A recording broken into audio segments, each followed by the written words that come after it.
नमस्कार, मैं हूं आमोद श्रीवास्तव और आप देख रहे हैं amazing story, amazing thought, amazing message की दिशा में एक और बहुत ही महत्वपूर्ण जानकारी। क्या आपको पता है जिस हिंदुस्तान लीवर लिमिटेड के सौंदर्य प्रशासन आप आज खरीद रहे हो, यह ब्रिटेन के दो भाई लीवर ब्रदर्स की कंपनी है, जिन्होंने 1898 में मेरठ के अंदर पहला कारखाना लगाया था। इस कारखाने में नहाने का साबुन बनाया नहीं गया, बल्कि लीवर ब्रदर्स अन्य देशों से साबुन लाकर यहां सप्लाई करते थे। उस कंपनी में साबुन का निर्माण नहीं होता था, बल्कि लीवर ब्रदर्स अन्य देशों से साबुन बनाकर लाते थे और यहां सप्लाई का काम करते थे। आप यूं कह सकते हो कि भारत में साबुन से नहाने का प्रयोग 1898 में किया गया था, मगर यह साबुन सिर्फ अंग्रेजों को और राजा महाराजाओं को ही दिया जाता था। आम जनता को साबुन नहीं दिया जाता था। ब्रिटिश सेना में जो हमारे भारतीय सैनिक थे, उन्हें हर महीने एक साबुन दिया जाता था। बाकी सामान्य लोगों के लिए साबुन उपलब्ध नहीं कराया जाता था। भारत के कई बड़े व्यापारी को यह बात अच्छी नहीं लगी। उन्हीं में से एक थे रतन टाटा के दादाजी जमशेद जी टाटा।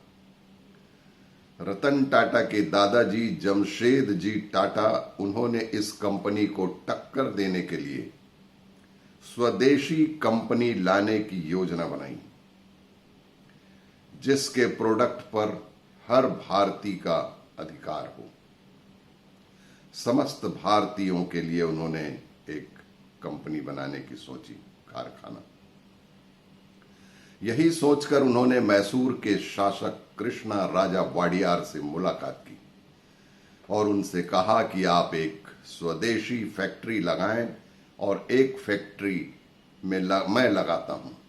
साबुन का फार्मूला मैं आपको देता हूं।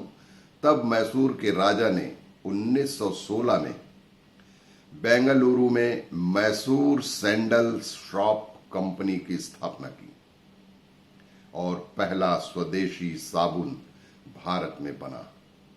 मगर उस समय प्रथम विश्व युद्ध चल रहा था, इसलिए इसकी बिक्री 1918 में शुरू हुई।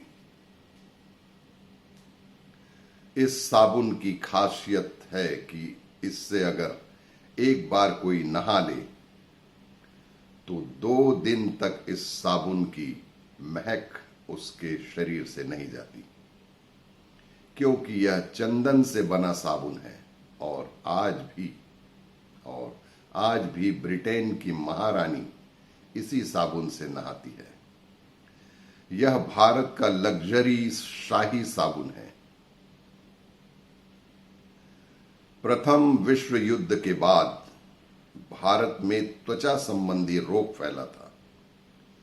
प्रथम विश्व युद्ध के बाद जब भारत में त्वचा संबंधी एक विशेष प्रकार का रोग फैल गया था, इसी को ध्यान में रखकर 1918 में जमशेद टाटा जी ने केरल में नीम का साबुन बनाया था। उसका नाम बाद में हमाम पड़ा था। आपको याद होगा, हमाम साबुन। जमशेद टाटा जी ने उस वक्त यह साबुन गरीबों को मुफ्त बांटे थे, ताकि वे बीमारी से ठीक हो सके, स्वस्थ हो सके, उनकी बीमारी जड़ से दूर हो जाए।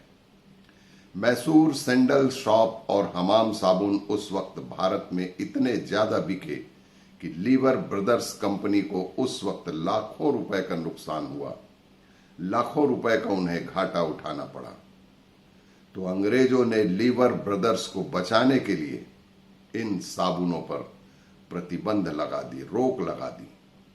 अंग्रेजों का यह प्लान सफल नहीं हुआ, इसलिए अंग्रेजों ने अपनी सेना और उनके परिवारों के लिए लीवर ब्रदर्स के साबुन को अनिवार्य कर दिया। मगर 1931 में भगत सिंह को फांसी दिए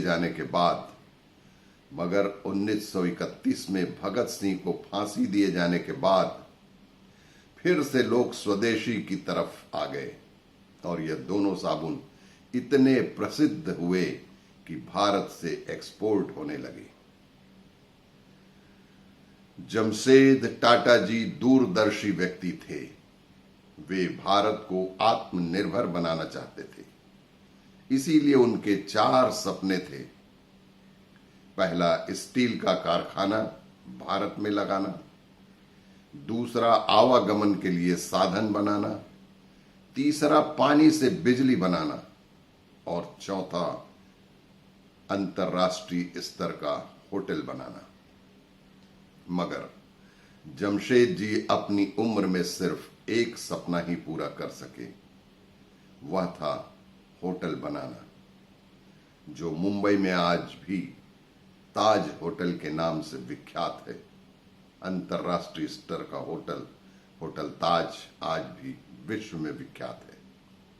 यह देश का पहला होटल है जिसमें बिजली थी, हर कमरे में पंखे अमेरिका से मंगवा कर लगाए गए थे। यह होटल भी जिद की वजह से बनाया गया था। जब जमशेद टाटा जी विदेश गए थे तो उन्हें होटल में रुकने नहीं दिया गया था, क्योंकि वह भारतीय और काले इंसान थे और होटल अंग्रेज गोरों का था। मजबूरीवश उन्हें विदेश में सड़क पर सोना पड़ा। 12 दिन विदेश में रुकने के बाद भारत आकर उन्होंने सर्वप्रथम होटल बनाया। जमशेद टाटा के बाकी तीनों सपने उनके और बेटे और पोतों ने मिलकर पूरी की। आज जमशेद जी टाटा का परिवार देश की सेवा में लगा हुआ है। और इसी तरह के अमेजिंग जानकारी और कहानी के लिए देखते रहिए वीडियो। नमस्कार।